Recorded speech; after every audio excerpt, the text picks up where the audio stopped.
അധ്യായം 18. അബ്സലോം വധിക്കപ്പെടുന്നു. ദാവീദ് കൂടിയുള്ളവരെ ഗണം തിരിച്ച് അവർക്ക് സഹസ്രാധിപന്മാരെയും ശതാധിപന്മാരെയും നിയമിച്ചു.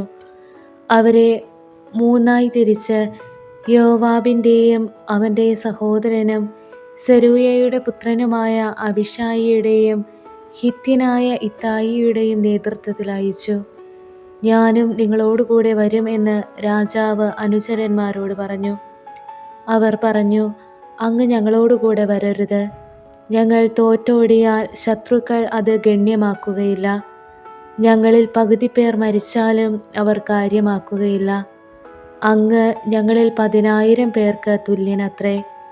ആകയാൽ അങ്ങ് പട്ടണത്തിൽ ഇരുന്നു കൊണ്ട് ഞങ്ങൾക്ക് സഹായം എത്തിക്കുന്നതാണ് നല്ലത്. രാജാവ് പറഞ്ഞു, ഉചിതമെന്ന് നിങ്ങൾക്ക് തോന്നുന്നത് ഞാൻ ചെയ്യാം. രാജാവ് പടിവാതിൽക്കൽ നിന്നു. 100കളുടെയും 1000ങ്ങളുടെയും ഗണമായി സൈന്യം കടന്നുപോയി. രാജാവ് യോവാബിനോടും അബിഷായിയോടും ഇത്തായിയോടും കൽപ്പിച്ചു, യുവാവായ അബ്സലോമിനോട് എന്നെ പ്രതി മയമായി പെരുമാറുക. ഈ കൽപ്പന സൈന്യമെല്ലാം കേട്ടു. സൈന്യം ഇസ്രായേലിനെതിരെ പുറപ്പെട്ടു. എഫ്രായിം വനത്തിൽ വെച്ച് അവരുമായി ഏറ്റുമുട്ടി. ദാവീദിന്റെ പടയാളികൾ ഇസ്രായേൽക്കാരെ ദയനീയമായി തോൽപ്പിച്ചു. 20,000 പേരെ അന്ന് വകവരുത്തി. യുദ്ധം ദേശമെല്ലാം വ്യാപിച്ചു. വാളിനിരയായിരുന്നവരെക്കാൾ കൂടുതൽ പേരെ അന്ന് വനം വിഴുങ്ങി. അബ്സലോം ദാവീദിന്റെ പടയാളികളുടെ ദൃഷ്ടിയിൽപ്പെട്ടു. അവൻ കോവർ കഴുതപ്പുറത്ത് ഒളിച്ചു പോകുകയായിരുന്നു. അത് ഒരു വലിയ ഓക്കുമരത്തിൻ്റെ കീഴിലൂടെ കടന്നു പോകുമ്പോൾ അവൻ്റെ തലമുടി മരക്കൊമ്പിൽ കുടുങ്ങി. കോവർ കഴുത ഓടിപ്പോയി. ആകാശത്തിനും ഭൂമിക്കും മധ്യേ അവൻ തൂങ്ങി നിന്നു. ഒരുവൻ അത് കണ്ട് യോവാബിനോട് പറഞ്ഞു, അബ്സലോം ഒരു ഓക്കുമരത്തിൽ തൂങ്ങിക്കിടക്കുന്നത് ഞാൻ കണ്ടു. യോവാബ് പറഞ്ഞു, എങ്കിൽ അവിടെ വെച്ച് തന്നെ അവനെ കൊന്നുകളയാഞ്ഞതെന്ത്? ഞാൻ നിനക്ക് 10 വെള്ളി നാണയങ്ങളും ഒരു അരപ്പട്ടയും തരുമായിരുന്നല്ലോ. അധ്യായം 18. അബ്സലോം വധിക്കപ്പെടുന്നു. ദാവീദ് കൂടിയുള്ളവരെ ഗണം തിരിച്ച് അവർക്ക് സഹസ്രാധിപന്മാരെയും ശതാധിപന്മാരെയും നിയമിച്ചു. അവരെ മൂന്നായി തിരിച്ച് യോവാബിൻ്റെയും അവൻ്റെ സഹോദരനും സെരൂയയുടെ പുത്രനുമായ അബിഷായിയുടെയും ഹിത്യനായ ഇത്തായിയുടെയും നേതൃത്വത്തിൽ അയച്ചു. ഞാനും നിങ്ങളോടുകൂടെ വരും എന്ന് രാജാവ് അനുചരന്മാരോട് പറഞ്ഞു. അവർ പറഞ്ഞു, അങ്ങ് ഞങ്ങളോടുകൂടെ വരരുത്. ഞങ്ങൾ തോറ്റോടിയാൽ ശത്രുക്കൾ അത് ഗണ്യമാക്കുകയില്ല. ഞങ്ങളിൽ പകുതി പേർ മരിച്ചാലും അവർ കാര്യമാക്കുകയില്ല. അങ്ങ് ഞങ്ങളിൽ 10,000 പേർക്ക് തുല്യനത്രേ. ആകയാൽ അങ്ങ് പട്ടണത്തിൽ ഇരുന്നു കൊണ്ട് ഞങ്ങൾക്ക് സഹായം എത്തിക്കുന്നതാണ് നല്ലത്. രാജാവ് പറഞ്ഞു, ഉചിതമെന്ന് നിങ്ങൾക്ക് തോന്നുന്നത് ഞാൻ ചെയ്യാം. രാജാവ് പടിവാതിൽക്കൽ നിന്നു. 100കളുടെയും 1000ങ്ങളുടെയും ഗണമായി സൈന്യം കടന്നുപോയി. രാജാവ് യോവാബിനോടും അബിഷായിയോടും ഇത്തായിയോടും കൽപ്പിച്ചു, യുവാവായ അബ്സലോമിനോട് എന്നെ പ്രതി മയമായി പെരുമാറുക. ഈ കൽപ്പന സൈന്യമെല്ലാം കേട്ടു. സൈന്യം ഇസ്രായേലിനെതിരെ പുറപ്പെട്ടു. എഫ്രായിം വനത്തിൽ വെച്ച് അവരുമായി ഏറ്റുമുട്ടി. ദാവീദിന്റെ പടയാളികൾ ഇസ്രായേൽക്കാരെ ദയനീയമായി തോൽപ്പിച്ചു. 20,000 പേരെ അന്ന് വകവരുത്തി. യുദ്ധം ദേശമെല്ലാം വ്യാപിച്ചു. വാളിനിരയായിരുന്നവരെക്കാൾ കൂടുതൽ പേരെ അന്ന് വനം വിഴുങ്ങി. അബ്സലോം ദാവീദിന്റെ പടയാളികളുടെ ദൃഷ്ടിയിൽപ്പെട്ടു. അവൻ കോവർ കഴുതപ്പുറത്ത് ഒളിച്ചു പോകുകയായിരുന്നു. അത് ഒരു വലിയ ഓക്കുമരത്തിൻ്റെ കീഴിലൂടെ കടന്നു പോകുമ്പോൾ അവൻ്റെ തലമുടി മരക്കൊമ്പിൽ കുടുങ്ങി. കോവർ കഴുത ഓടിപ്പോയി. ആകാശത്തിനും ഭൂമിക്കും മധ്യേ അവൻ തൂങ്ങി നിന്നു. ഒരുവൻ അത് കണ്ട് യോവാബിനോട് പറഞ്ഞു, അബ്സലോം ഒരു ഓക്കുമരത്തിൽ തൂങ്ങിക്കിടക്കുന്നത് ഞാൻ കണ്ടു. യോവാബ് പറഞ്ഞു, എങ്കിൽ അവിടെ വെച്ച് തന്നെ അവനെ കൊന്നുകളയാഞ്ഞതെന്ത്?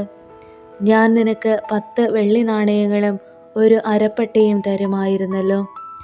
അവൻ യോവാബിനോട് പറഞ്ഞു, നീ എനിക്ക് 1000 വെള്ളി നാണയങ്ങൾ തന്നാലും ഞാൻ രാജകുമാരനെതിരെ കരമുയർത്തുകയില്ല.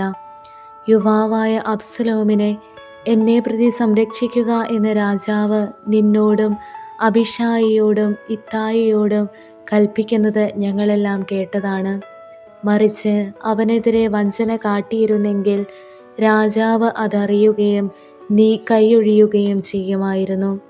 നിന്നോട് സംസാരിച്ച് ഞാൻ സമയം പാഴാക്കുകയില്ല എന്ന് പറഞ്ഞ് യോവാബ് 3 കുന്തമെടുത്ത് ഓക്കുമരത്തിൽ ജീവനോടെ തൂങ്ങിക്കിടന്ന അബ്സലോമിൻ്റെ നെഞ്ചിൽ കുത്തിയിറക്കി. യോവാബിൻ്റെ ആയുധവാഹകരായ 10 പേർ അബ്സലോമിനെ വളഞ്ഞ് അവനെ അടിച്ചു കൊന്നു. യോവാബ് കാഹളം മുഴക്കി. തിരികെ വിളിക്കപ്പെട്ട സൈന്യം ഇസ്രായേൽക്കാരെ ആക്രമിക്കുന്നത് മതിയാക്കി. അവർ അബ്സലോമിനെ വനത്തിൽ ഒരു വലിയ കുഴിയിൽ എറിഞ്ഞുകളഞ്ഞു. അവന് മീതെ വലിയൊരു കൽക്കൂമ്പാരം കൂട്ടി. ഇസ്രായേൽക്കാരെല്ലാം താന്താങ്ങളുടെ വീട്ടിലേക്ക് ഓടിപ്പോയി. എൻ്റെ പേർ നിലനിർത്താൻ എനിക്കൊരു മകൻ ഇല്ലെന്ന് പറഞ്ഞ് അബ്സലോം തൻ്റെ ജീവിതകാലത്ത് തന്നെ രാജാവിൻ്റെ താഴ്വരയിൽ തനിക്കൊരു സ്മാരക സ്തംഭം നിർമ്മിച്ചിരുന്നു. അതിന് തൻ്റെ പേർ തന്നെ നൽകി. ഇന്നും അത് അബ്സലോമിൻ്റെ സ്മാരകം എന്നറിയപ്പെടുന്നു. സാദോക്കിൻ്റെ മകൻ അഹിമാസ് പറഞ്ഞു, കർത്താവ് രാജാവിനെ ശത്രുക്കളിൽ നിന്ന് രക്ഷിച്ചിരിക്കുന്നു എന്ന സദ്വാർത്ത ഞാൻ ഓടിച്ചെന്ന് അവനെ അറിയിക്കട്ടെ. യോവാബ് പറഞ്ഞു, വേണ്ട, ഇന്ന് സദ്വാർത്തയുമായി നീ പോകേണ്ട. മറ്റൊരു ദിവസമാകാം. രാജകുമാരൻ മരിച്ചതിനാൽ ഇന്ന് വേണ്ട. പിന്നെ യോവാബ് കുശ്യനോട് പറഞ്ഞു, നീ കണ്ടത് ചെന്ന് രാജാവിനോട് പറയുക. അവൻ യോവാബിനെ വണങ്ങി ഓടിപ്പോയി. സാദോക്കിൻ്റെ മകൻ അഹിമാസ് യോവാബിനെ വീണ്ടും നിർബന്ധിച്ചു, എന്നും വരട്ടെ, കുശ്യൻ്റെ പിന്നാലെ ഓടിപ്പോയി ഈ വാർത്ത ഞാനും അറിയിക്കട്ടെ. യോവാബ് പറഞ്ഞു, മകനെ, നീ എന്തിന് ഇത് ചെയ്യണം? നിനക്ക് ഇതിന് പ്രതിഫലമൊന്നും കിട്ടുകയില്ലല്ലോ. അവൻ പറഞ്ഞു, എന്തുമാകട്ടെ, ഞാൻ പോകും. യോവാബ് പറഞ്ഞു, അങ്ങനെയെങ്കിൽ പൊയ്ക്കൊള്ളുക. അഹിമാസ് സമതലം വഴി കുശ്യൻ്റെ മുന്നിലെത്തി. ദാവീദ് പടിപ്പുരകൾക്കിടയിൽ ഇരിക്കുകയായിരുന്നു. കാവൽക്കാരൻ മതിലിന് മീതെ പടിപ്പുരയുടെ മുകളിൽ കയറി നോക്കി. ഒരുവൻ തനിയെ ഓടിവരുന്നു. കാവൽക്കാരൻ രാജാവിനോട് വിളിച്ചു പറഞ്ഞു. രാജാവ് പറഞ്ഞു, അവൻ തനിച്ചെങ്കിൽ സദ്വാർത്ത കൊണ്ടുവരുന്നു. അവൻ അടുത്തടുത്ത് വന്നു. മറ്റൊരുവൻ ഓടി വരുന്നതും കാവൽക്കാരൻ കണ്ടു. അവൻ പടിപ്പുരയിലേക്ക് വിളിച്ചു പറഞ്ഞു, അതാ മറ്റൊരുവനും തനിയെ ഓടി വരുന്നു. രാജാവ് പറഞ്ഞു, അവനും സദ്വാർത്ത കൊണ്ടുവരുന്നു. കാവൽക്കാരൻ പറഞ്ഞു, മുമ്പേ ഓടി വരുന്നവൻ സാദോക്കിൻ്റെ മകൻ അഹിമാസിനെ പോലെ ഇരിക്കുന്നു. രാജാവ് പ്രതിവചിച്ചു, അവൻ നല്ലവനാണ്, അവൻ സദ്വാർത്ത കൊണ്ടുവരുന്നു. അഹിമാസ് രാജാവിനോട് വിളിച്ചു പറഞ്ഞു, എല്ലാം ശുഭം. അവൻ രാജസന്നിധിയിൽ സാഷ്ടാംഗം പ്രണമിച്ച് പറഞ്ഞു, എൻ്റെ യജമാനനായ രാജാവിനെതിരെ കരമുയർത്തിയവരെ ഏൽപ്പിച്ചു തന്ന അങ്ങയുടെ ദൈവമായ കർത്താവ് വാഴ്ത്തപ്പെട്ടവൻ. രാജാവ് ചോദിച്ചു, അബ്സലോം കുമാരൻ സുഖമായിരിക്കുന്നുവോ? അഹിമാസ് പറഞ്ഞു, യോവാബ് എന്നെ അയക്കുമ്പോൾ വലിയൊരു ബഹളം കണ്ടു, എന്നാൽ അതെന്തെന്ന് എനിക്കറിയില്ല. രാജാവ് പറഞ്ഞു, നീ അങ്ങോട്ട് മാറി നിൽക്കുക. അവൻ മാറി നിന്നു. പിന്നെ കുശ്യൻ എത്തി. രാജാവിനോട് പറഞ്ഞു, എൻ്റെ യജമാനനായ രാജാവിന് സദ്വാർത്ത. അങ്ങേക്കെതിരെ ഉയർന്ന എല്ലാവരുടെയും പിടിയിൽ നിന്ന് കർത്താവ് അങ്ങയെ മോചിച്ചിരിക്കുന്നു. രാജാവ് കുശ്യനോട് ചോദിച്ചു, അബ്സലോം കുമാരൻ സുഖമായിരിക്കുന്നുവോ? അവൻ പറഞ്ഞു, അവന് സംഭവിച്ചത് യജമാനൻ്റെ എല്ലാ ശത്രുക്കൾക്കും അങ്ങേക്കെതിരെ ഉയർന്ന എല്ലാവർക്കും സംഭവിക്കട്ടെ. രാജാവ് വികാരാധീനനായി പടിപ്പുര മുകളിൽ കയറി വിലപിച്ചു. പോയ വഴി അവൻ പറഞ്ഞു, എൻ്റെ മകനെ അബ്സലോമേ, എൻ്റെ മകനെ, എൻ്റെ മകനെ അബ്സലോമേ, നിനക്ക് പകരം ഞാൻ മരിച്ചിരുന്നെങ്കിൽ. എൻ്റെ മകനെ അബ്സലോമേ, എൻ്റെ മകനെ. അധ്യായം 19. ദാവീദ് ജെറുസലേമിലേക്ക് മടങ്ങുന്നു. അബ്സലോമിനെക്കുറിച്ച് രാജാവ് വിലപിക്കുന്നതായി യോവാബ് കേട്ടു. രാജാവ് തൻ്റെ മകനെക്കുറിച്ച് ദുഃഖിച്ചിരിക്കുന്നു എന്ന് കേട്ടതുകൊണ്ട് അന്നത്തെ വിജയം ജനത്തിനും ദുഃഖമായി തീർന്നു. തോറ്റോടുന്നവരെ പോലെ ലജ്ജിച്ച് അവർ പട്ടണത്തിലേക്ക് പതുങ്ങിക്കയറി. രാജാവ് മുഖം മറച്ച് ഉച്ചത്തിൽ നിലവിളിച്ചു, എൻ്റെ മകനെ, അബ്സലോമേ, അബ്സലോമേ, എൻ്റെ മകനെ.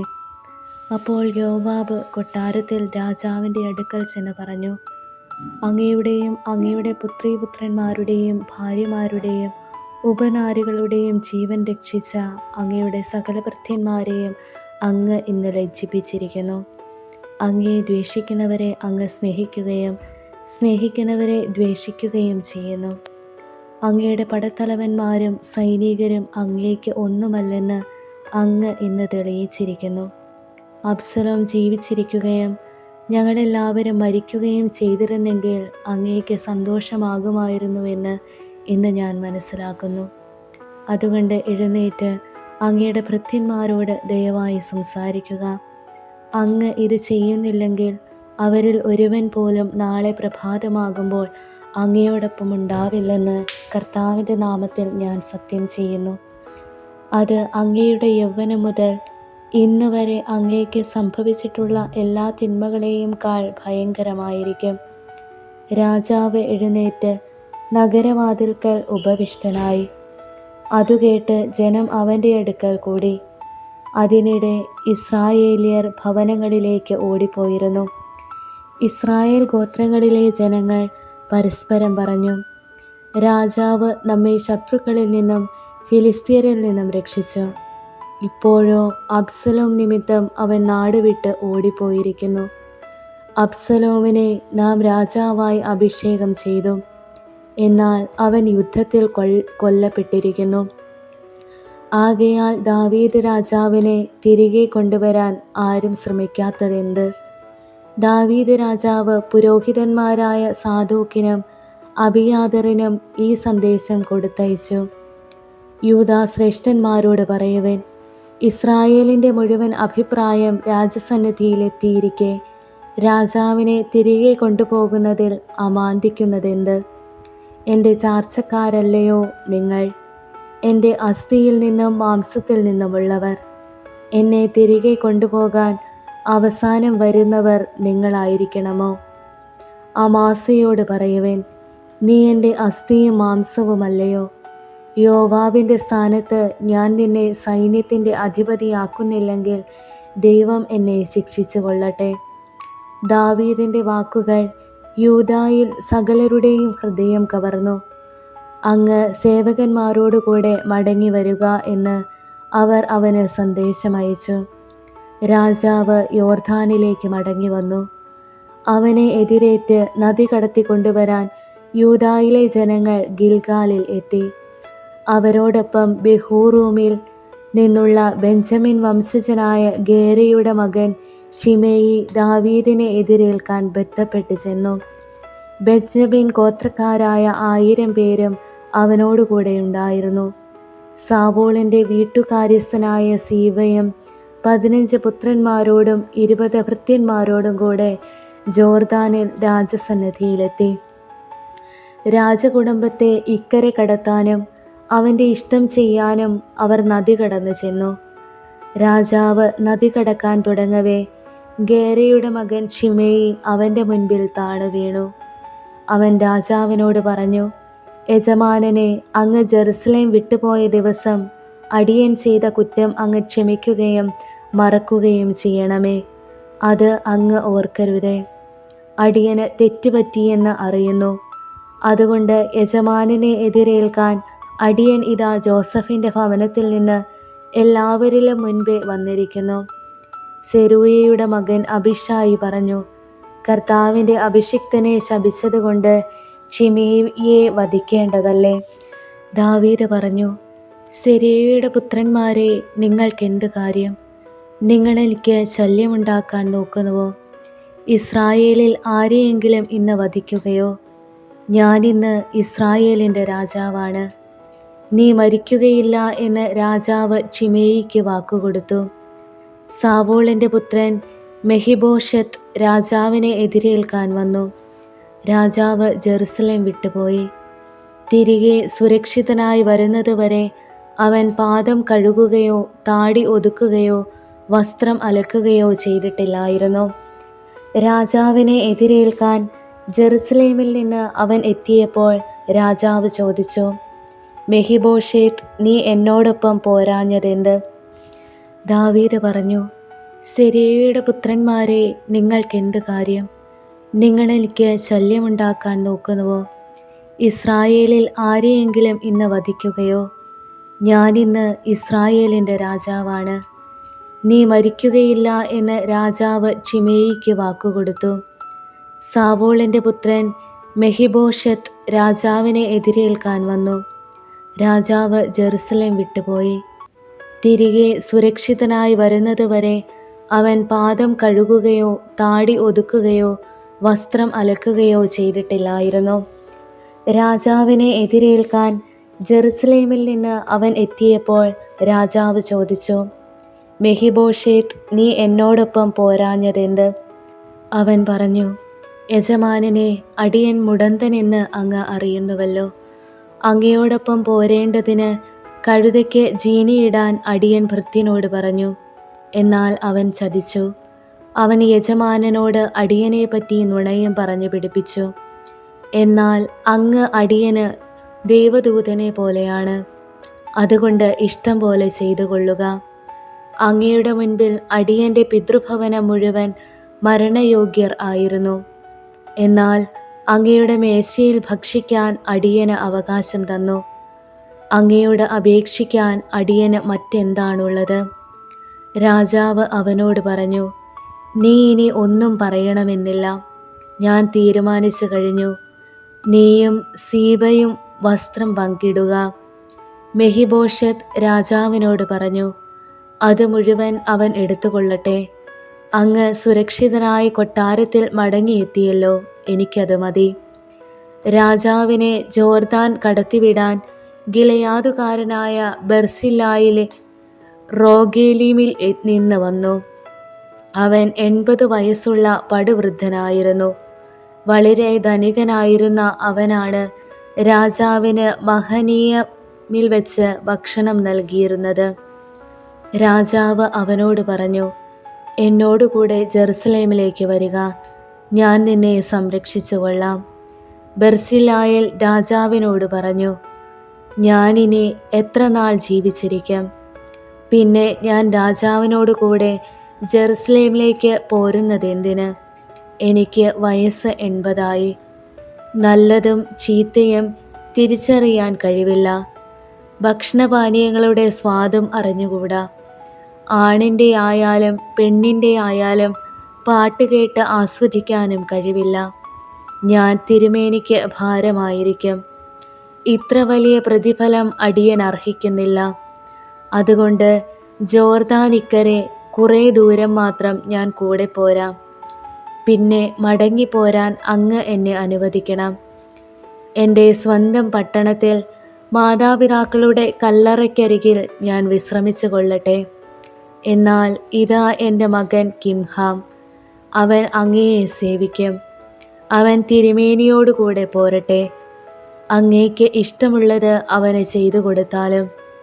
രാജാവ് പ്രതിവചിച്ചു, അതെ, കിംഹാം എന്നോടുകൂടെ പോരട്ടെ. നിന്റെ ഇഷ്ടം പോലെ ഞാനത് അവന് ചെയ്തു കൊടുക്കും. നീ ചോദിക്കുന്നതെന്തും ഞാൻ നിനക്ക് ചെയ്തു തരും. ദാവീദും അനുയായികളും ജോർദാൻ കടന്നു.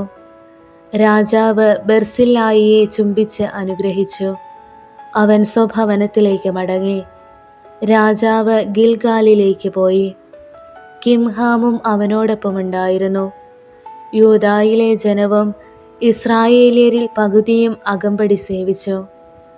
ഇസ്രായേലിയർ വന്ന് രാജാവിനോട് ചോദിച്ചു, യൂദായിലെ ഞങ്ങളുടെ സഹോദരന്മാർ രാജാവിനെയും കുടുംബത്തെയും സേവകരെയും രഹസ്യമായി ജോർദാൻ കടത്തിയതെന്ത്? യൂദായിലെ ജനം ഇസ്രായേലിയരോട് പറഞ്ഞു, രാജാവ് ഞങ്ങളുടെ സ്വന്തമായതുകൊണ്ട് നിങ്ങൾ ക്ഷോഭിക്കുന്നതെന്തിന്? രാജാവിൻ്റെ ചെലവിലാണോ ഞങ്ങളുടെ ഭക്ഷണം? അവൻ ഞങ്ങൾക്ക് എന്തെങ്കിലും സമ്മാനം തന്നോ? ഇസ്രായേലിയർ അവരോട് പറഞ്ഞു, രാജാവിൽ ഞങ്ങൾക്ക് 10 ഓഹരിയുണ്ട്. നിങ്ങൾക്കുള്ളതിനേക്കാൾ കൂടുതൽ അവകാശം ഞങ്ങൾക്ക് ദാവീദിലുണ്ട്. എന്നിട്ട് നിങ്ങൾ ഞങ്ങളെ അവഹേളിക്കുന്നു. രാജാവിനെ തിരികെ വരുത്തുന്ന കാര്യം പറഞ്ഞത് ഞങ്ങളല്ലേ? എന്നാൽ യൂദായിലെ ജനത്തിൻ്റെ വാക്ക് ഇസ്രായേല്യരുടേതിനേക്കാൾ മൂർച്ചയേറിയതായിരുന്നു.